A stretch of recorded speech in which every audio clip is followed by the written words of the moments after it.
हमारे इलाके के कुमारसंगम पुलिस स्टेशन के सर्कल इंस्पेक्टर जगदीश सर आपको ही ड्रग नशे की मुक्त करने के सिलसिले में बात करने के लिए जगदीश साहब आपको ही उनको भी दिलो जान से स्वागत करता हूं। और इनके साथ इस इलाके के ड्रग इंस्पेक्टर सुहासिनी मैडम आपको ही उनको भी अपने इलियास नगर से, अपने तमाम मोहल्ले से, अब तमाम मेडिकल के और तमाम मोहल्ले के जिम्मेदारों से उनको भी स्वागत करता हूं। और हमारे मस्जिद के जिम्मेदारान नयाज भाई आपको ही मीनार नगर मस्जिद के उनको भी दिलो जान से स्वागत करता हूं। और हमारे नूरानी मस्जिद के सदर साहब आपको ही उनको भी दिलो जान से स्वागत करता हूं। इस मोहल्ले के तमाम उबैद भाई और अपने अलीम भाई आपको ही, रियाज भाई आपको ही, तमाम मेडिकल के हजरात जो आपको ही मोहल्ले के जिम्मेदारान आपको ही सबको दिलो जान से स्वागत करते हुए ये प्रोग्राम शुरुआत करने के लिए अपने इलाके के सर्कल इंस्पेक्टर जगदीश सर से अपील करता हूं कि ये ड्रग्स के सिलसिले में कुछ प्रोग्राम जो है प्रोग्राम शुरू करे। ಎಲ್ರಿಗೂ ನಮಸ್ಕಾರ. ನಮಸ್ತೆ sir. Last 8 months 1 year back ನಾವು ಇದೇ ಕುಮಾರಸ್ವಾಮಿ ಲೇಔಟ್ನಲ್ಲಿ ಈ ಡ್ರಗ್ ಅಬ್ಯೂಸ್ಗೆ ಸಂಬಂಧಪಟ್ಟಂಗೆ ನಶಾ ಇದನ್ನ ಕಂಟ್ರೋಲ್ ಮಾಡೋದಕ್ಕೆ ನಾವು ಇಲಿಯಾಸ್ ನಗರ, ಫೈಜಾಬಾದ್ ಎಲ್ಲ ಕಡೆ ನಾವು ರ್ಯಾಲಿ ಮಾಡಿದ್ವು. ಬಹುಶಃ ನಾವೆಲ್ಲ ಲೀಡರ್ಗಳು ಸೇರಿ ನಾವು ಇದನ್ನ ರ್ಯಾಲಿ ತೆಗೆದಾಗ ನಮ್ಮ DCP ಸರ್ ಎಲ್ಲ ಬಂದಿದ್ರು. ಈವನ್ ನಾವು ಮಾಸ್ಕ್ಗಳಲ್ಲೂ ಕೂಡ ಅದಕ್ಕೆ ಸಂಬಂಧಪಟ್ಟಂಗೆ ನಾವು ಸುಮಾರು ಕಾರ್ಯಕ್ರಮಗಳೆಲ್ಲ ಮಾಡಿದೋ. ಸರ್ಬಂಡೆಪಾಳ್ಯ, ಪ್ರಗತಿಪುರ ಅಲ್ಲೂ ಕೂಡ ನಾವು ಮಾಡಿದೋ. ಈ ಪ್ರೋಗ್ರಾಮ್ ಆರ್ಗನೈಸ್ ಮಾಡೋದು ಹೇಗಾಗಿದೆ ಅಂತಂದ್ರೆ ಇದೆಲ್ಲ ನಮಗೋಸ್ಕರ ನಾವು ಮಾಡ್ತಾ ಇದೀವಿ, ಪೊಲೀಸ್ ಸ್ಟೇಷನ್ಗೋಸ್ಕರ ಅನ್ನೋ ರೀತಿ ಆಗ್ಬಿಟ್ಟಿದೆ. ಇದು ಮಾಡ್ತಿರೋದು ನಾವು ಮಾಡ್ದಲೇ ಇರಲಿ, ನಮ್ಗೇನು ಸ್ಯಾಲ್ರಿ ₹1 ಕಡಿಮೆನಾಗಲ್ಲ. ಪೊಲೀಸ್ ಸ್ಟೇಷನ್ ನೂರಾರು ಕೆಲಸ ಇರುತ್ತೆ. ನಾವು ಇಲಿಯಾಸ್ ನಗರ ಬಂದಿದ್ದೀವಿ, ಇಲ್ಲಿ ಫಂಕ್ಷನ್ ಮಾಡ್ತಾ ಇದೀವಿ ಅಂತಂದ್ರೆ ದಯಮಾಡಿ ಅರ್ಥ ಮಾಡ್ಕೊಳ್ಳಿ, ನಾವು ನಿಮ್ಗಳಿಗೋಸ್ಕರ ಬಂದಿದ್ದೀವಿ. ನಾವಿಲ್ಲಿ ಪೊಲೀಸ್ ಸ್ಟೇಷನ್ ಅಲ್ಲಿ ನೂರಾರು ಕೆಲಸ ಇರುತ್ತೆ. पूरा ये कुमारस्वामी लेआउट का जो पॉपुलेशन जो है 2,20,000 लोग है पूरा मिला के। ये जो पूरा कुमारस्वामी लेआउट का जो जुरिडिक्शन के बारे में बोल रहा हूँ मैं, तो 2,20,000 का जो पॉपुलेशन जो है, तो दिन में कितना कंप्लेंट आ सकता है पुलिस स्टेशन में? ये जो अभी हम कंप्लेंट अटेंड करें कि नशा के बारे में पूरा पुलिस स्टेशन के सारे जो पुलिस जो है, हम पूरा नशा पुलिस स्टेशन करा के पूरा 24 घंटे हम नशा के बारे में हम काम करें पुलिस स्टेशन तरह से आता है। इलियास नगरा, फैजाबाद, बेंद्रे नगरा, काशी नगरा, उनका भी कुछ प्रॉब्लम रहते हैं, स्टेशन को आते हैं, क्राइम्स रहता है, हर तरीके का कंप्लेंट हमको देखना पड़ता है पुलिस स्टेशन में। अभी ये जो पूरा नशा के बारे में अभी देखो, पिछले 1 हफ्ते से पहले एक पब्लिक प्रोग्राम किया हमने, कमिश्नर साहब आए थे इधर। इतने जो हमारे बड़े जो पब्लिक जो आए हैं, हमारे जो दोस्त लोग वो भी आए थे इधर। सो हर जगह अभी हमें पब्लिक जो प्रोग्राम जो हम मीटिंग जो चलते हैं ना, हमारे जो बड़े ऑफिसर जो आता है ना, यही जो एक प्रॉब्लम है नशा के बारे में। कुछ भी प्रॉब्लम नहीं। अभी जो चोरी होता है हम चोरी पकड़ते हैं, कुछ ट्रैफिक है, ट्रैफिक वाले देखते हैं, ट्रैफिक की कंप्लेंट रहेगा। लेकिन ये जो नशा का जो मामला है, अभी एक वीडियो वायरल हुआ था, अब सबको मालूम है। एक हमारे जो एक औरत, एक लेडी, एक वायरल एक वीडियो आया था, टीवी में भी आ चुका है वायरल, अब सब जानते हो क्या। वो हमारे जो औरत जो बोल रही थी, जो 9 महीने हमें पेट में बच्चा को रखकर पैदा करके बाहर छोड़ता है, ये डिपार्टमेंट क्या कर रही है?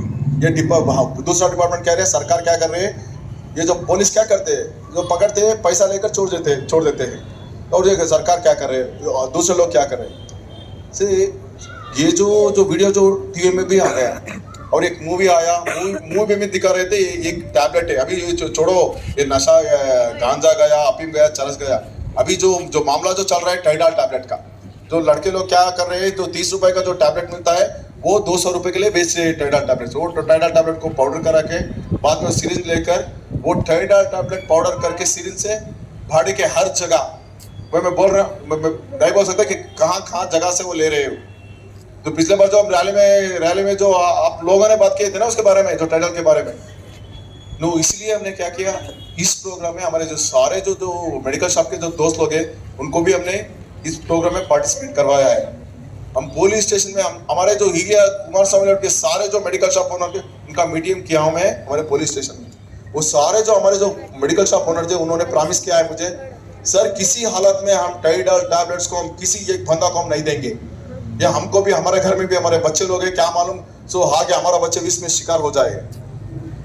सो इसलिए हमने ड्रग डिपार्टमेंट को भी हमने रिक्वेस्ट किया है। आज हमारे मैडम भी सुहासिनी मैडम भी खुद आए। सो टाइम देखो, सी हर डिपार्टमेंट को उनका भी जो मीटिंग कर रहे हैं किसी हालत में ये सक्सेस बनाना है। मैं फिर बोल रहा हूँ, आपके घर का नहीं आए हैं हम, स्टेशन में आराम से रहकर हम काम कर सकते थे। कोई ऐसा नहीं है कि हमारा एक्ट में नहीं लिखा है कि तुम जाओ करो घर घर का जाकर अनाउंस करो, ऐसा कोई किसी एक्ट में नहीं लिखा है। सोचो पूरा जनरेशन जा रही है, ऐसा नहीं है एक लड़का है 2 लड़का, अभी ये जो है फैल रहा है। ये एक बार ये जो एडिक्शन हो गया है ना, ये जो ಟ್ಯಾಬ್ಲೆಟ್ ನ कोई भी ನಶಾ ಮಾಡ್ತಾನೆ, ಅಫೆನ್ಸ್ ಮಾಡೋದಲ್ಲ ಇಲ್ಲಿ ನಮ್ಮ KHPCS ಲೆವೆಲ್ 6 ಸೋಲಾರ್ಗಳೆಲ್ಲ ಬಿಚ್ಕೊಂಡು ಹೋದ್ರು. ನನ್ನ ಹೆಸರುಗಳೆಲ್ಲ ಹಿಡಿದಿದ್ದೀವಿ, ಅವರೆಲ್ಲ ನಮಗೆ ಗೊತ್ತಿರೋ ಹುಡುಗರುಗಳೇನೆ.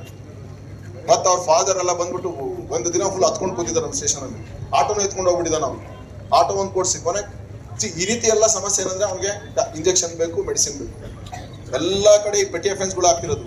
ಒಂದ್ಸರಿ ನಶಾ ಆದ್ಮೇಲೆ ಅಫೆನ್ಸ್.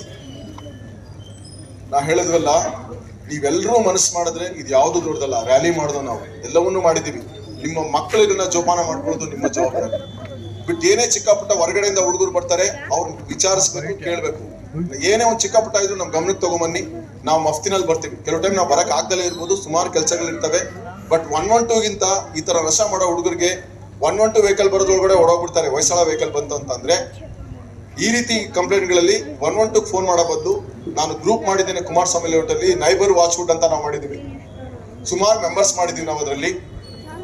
ಸೊ ಆ ಗ್ರೂಪ್ ಅಲ್ಲಿ ಹಾಕಿ ಇಲ್ಲ ಪರ್ಸನಲ್ ಆಗಿ ಫೋನ್ ಮಾಡಿ ಒಂದು ವಿಡಿಯೋ ಕಳಿಸಿ ಆ ಜಾಗ ಯಾವ ಟೈಮಲ್ಲಿ ಬರ್ತಾರೆ ಅಂತ 112 ನೀವು ಯಾರು ಕಾಲ್ ಮಾಡೋದು ಬೇಡ. ಯಾಕಂದ್ರೆ ಹೊಯ್ಸಳ ಲೈಟ್ ಹಾಕೊಂಡು ಬಂದು ಹೊಯ್ಸಳ ಬಂತು ಅಂದ್ರೆ ಯಾರು ಕೈ ಸಿಗೋದಿಲ್ಲ. ಕೆಲವು ಕಡೆ ಹೊಯ್ಸಳ ಹೋಗೋದಿಲ್ಲ ಸಂದಿನಲ್ಲಿ. ಸೊ ಹಾಗಾಗಿ ದಯಮಾಡಿ ಇಷ್ಟು ಜನ ಸೇರೋದು ತುಂಬಾ ಸಂತೋಷ. ಯಾಕಂದ್ರೆ ಇವತ್ತು ಜನ ಸೇರಿಸೋದೇ ಒಂದು ದೊಡ್ಡ ಕಷ್ಟ ಆಗ್ಬಿಟ್ಟಿದೆ. ಆದ್ರೆ ಈಗ ನಶಾ ತೆಗಿಬೇಕು ಅಂತಂದ್ರೆ ನಾವು ಸೇರ್ಲೇಬೇಕು. ಎಲ್ಲರೂ ಮನೆಗಳಲ್ಲೂ ಅವೇರ್ನೆಸ್ ತಗೊಳ್ಬೇಕು. ಸ್ಕೂಲಿಂದ ಹಿಡಿದು ಚಿಕ್ಕ ಮಕ್ಕಳಿಂದ ಕೂಡ ಇದು ಯಾವ ರೀತಿ ಸ್ಪ್ರೆಡ್ ಆಗ್ಬೇಕು ಅಂದ್ರೆ ಅವೇರ್ನೆಸ್. ಒಂದು ಈ ನಶಾದು, ಇನ್ನೊಂದು ಸೈಬರ್ ಕ್ರೈಮ್ಸ್. ನಿಮ್ಮಲ್ಲಿ ಎಷ್ಟು ನಮ್ಮ ಪ್ರಗತಿಪುರ, ಫಯಾಜಾಬಾದ್, ಇಲಿಯಾಸ್ ನಗರ, ಕಾಶಿನಗರ ಹೆಣ್ಣು ಮಕ್ಳುಗಳು ದುಡ್ಡು ಕಳ್ಕೊಂಡಿರೋದು 50,000, 1 lakh, 5 lakhs, 15 lakhs, 25 lakhs ಎಷ್ಟೋ ಮನೆಗಳಲ್ಲಿ ದುಡ್ಡು ಕಳ್ಕೊಂಡಿದ್ದಾರೆ.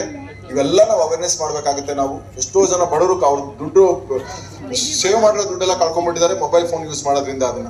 ಸೊ ಇದನ್ನೆಲ್ಲ ನಾವು ಸ್ಕೂಲ್ಗಳಲ್ಲಿ ನಾವು ಪ್ರೋಗ್ರಾಮ್ ಮಾಡ್ಬಿಟ್ಟು ಅವೇರ್ನೆಸ್ ಕ್ರಿಯೇಟ್ ಮಾಡೋಣ ನಾವು ಇದನ್ನ ಮುಂದಿನ ದಿನಗಳಲ್ಲಿ. ನಾನು ಒಂದೆರಡು ಮಾತು ನಮ್ಮ ಮೇಡಮ್ ಅವ್ರು ಮಾತಾಡ್ತಾರೆ. ಸೊ ಅವ್ರಿಗೆ ಪ್ರೋಗ್ರಾಮ್ ಇನ್ವೈಟ್ ಮಾಡಿದೀವಿ. ಡ್ರಗ್ಸ್ ಏನೇ ಕನ್ಫ್ಯೂಷನ್ ಇತ್ತು ಅಂದ್ರು ಅವ್ರು ಏನ್ ಮೆಡಿಕಲ್ ಶಾಪ್ಗಳಲ್ಲಿ ಚೆಕ್ ಮಾಡ್ತಾರೆ ಅದ್ರ ಬಗ್ಗೆ ಅವ್ರೊಂದೆರಡು ಮಾತು ಹೇಳ್ಬೇಕಂತ ನಾನು ಕೇಳ್ಕೊಳ್ತೇನೆ. ಸುಹಾಸಿನಿ ಅಂತ, ಡ್ರಗ್ಸ್ ಇನ್ಸ್ಪೆಕ್ಟರ್. ಈ ಏರಿಯಾದಲ್ಲಿ ಸುಮಾರು ಸಲ ಓಡಾಡ್ತಿರ್ತೀನಿ. ವಾರಕ್ಕೆ ಒಂದಿನಾದ್ರೂ ಏರಿಯಾದಲ್ಲಿ ಓಡಾಡ್ತಾನೆ ಇರ್ತೀನಿ. ಆದರೆ ಇವತ್ತು ಇಷ್ಟೊತ್ತಲ್ಲಿ ಬಂದಿರೋದು ದುಸ್ಥಿತಿ. ಯಾಕೆ ಅಂದರೆ ಪರಿಸ್ಥಿತಿ ಆ ಥರ ಬಂದು ನಿಂತಿದೆ. ಒಂದು ಬೇಜಾರು ವಿಷಯ ಏನಂದರೆ, ನಾವು ಹಿಂದಿನ ಕಾಲದಲ್ಲಿ ಕೆಟ್ಟ ವಿಷಯ ಆಗಲಿ ಕೆಟ್ಟ ಮಾತಾಗಲಿ ಮಕ್ಳ ಮುಂದೆ ಮಾತಾಡ್ತಿರ್ಲಿಲ್ಲ. ಯಾಕೆ ಅಂದರೆ ಮಕ್ಳಿಗೆ ಅದೊಂದು ಕ್ಯೂರಿಯಾಸಿಟಿ ಇರುತ್ತೆ ಅನ್ನೋ ಕಾರಣಕ್ಕೆ.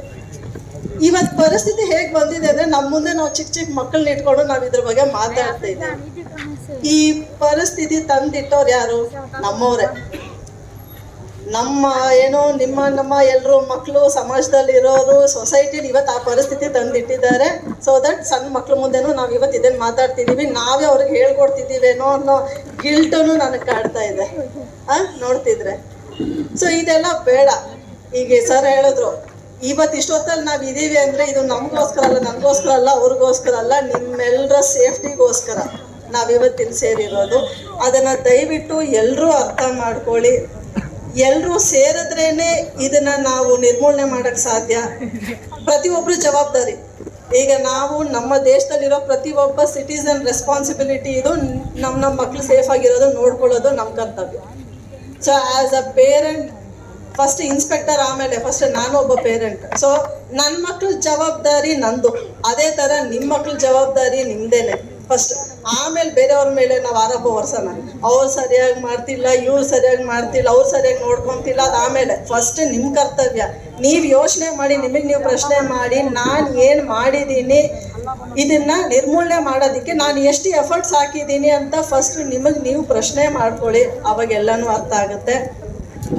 ಆಮೇಲೆ ಈಗೆಲ್ಲ ತಲೆಯಲ್ಲೂ ಒಂದು ಹುಳ ಬರ್ತಾ ಇದೆ. ಟೈಡಾಲ್ ಅಂದರೆ ಏನು, ಟೆಪೆಂಟಡಾಲ್ ಅಂದರೆ ಏನು, ಏನಾಗುತ್ತೆ ಅದು ತಗೊಂಡ್ರೆ ಅಂತ. ಏನೂ ಆಗಲ್ಲ.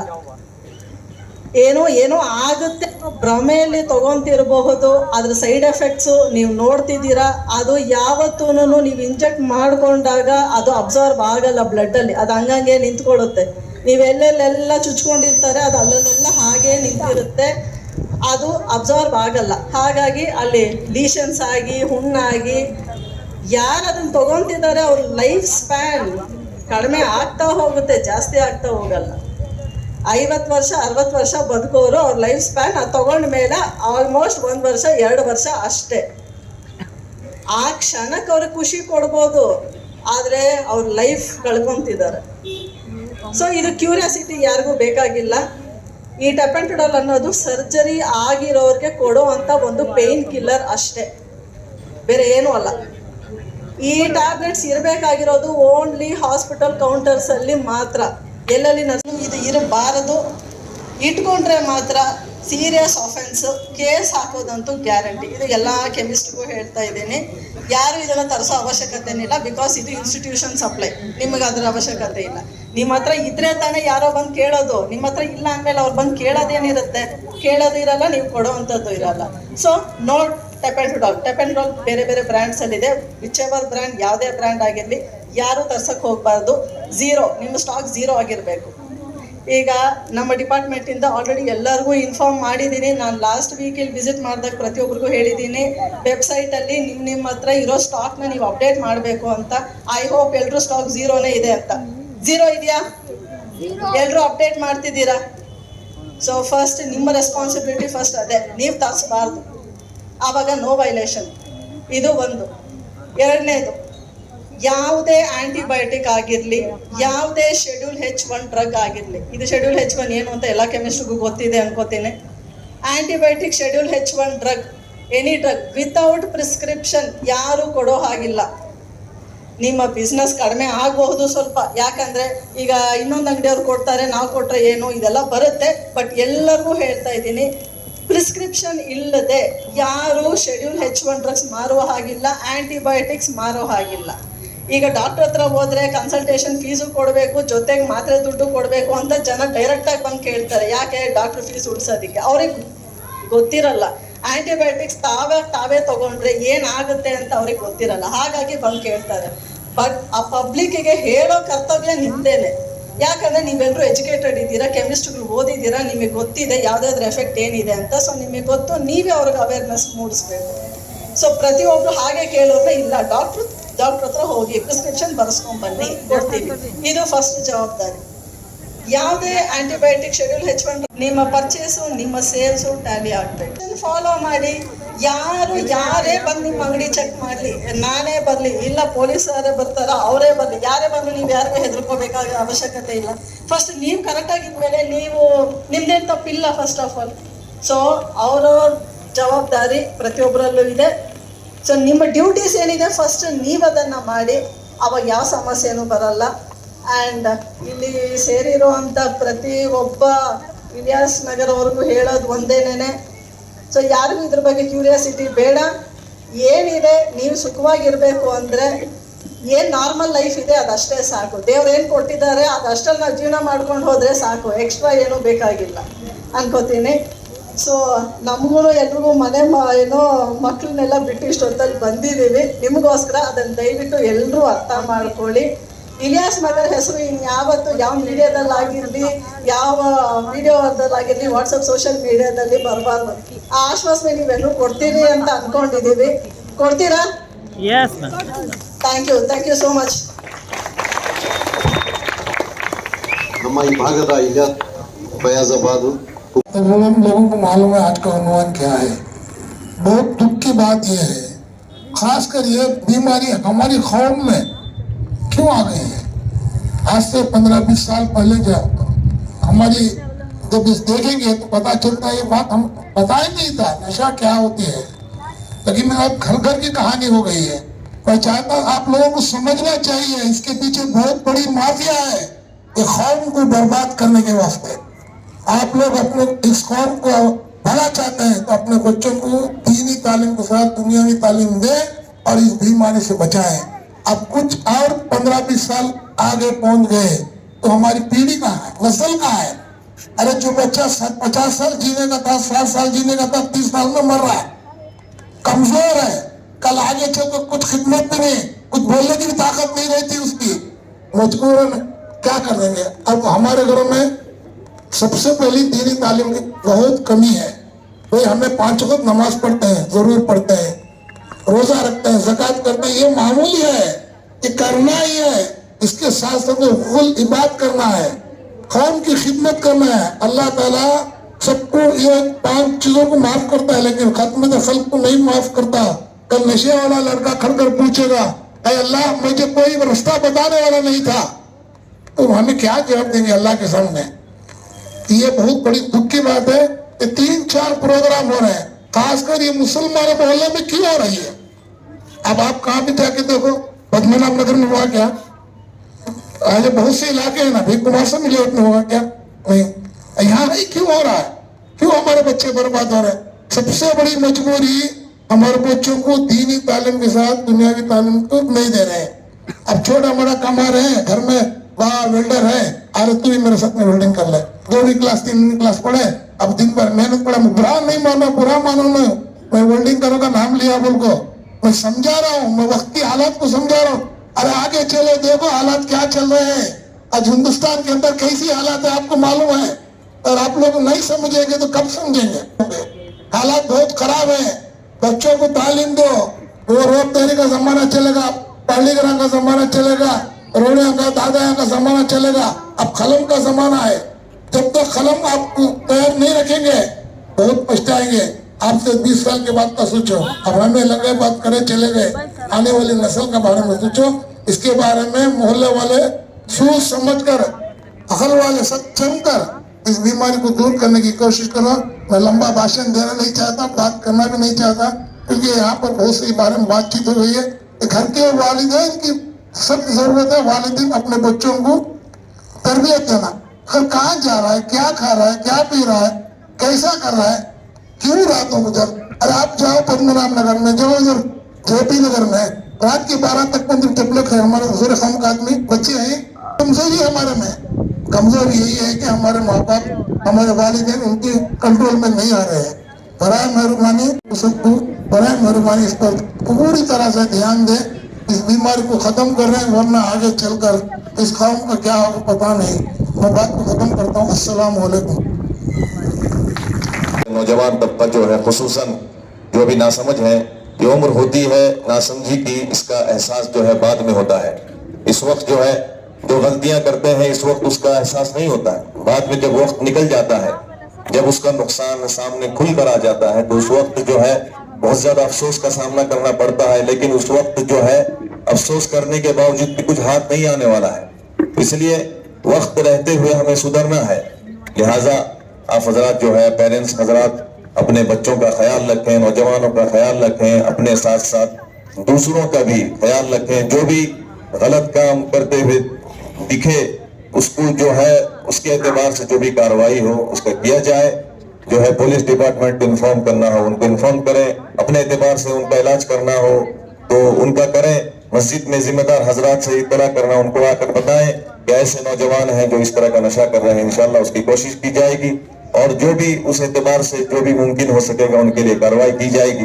बहरहाल अभी ये मुख्तसर वक्त में माशाल्लाह बहुत ही उम्दा बातें हमारे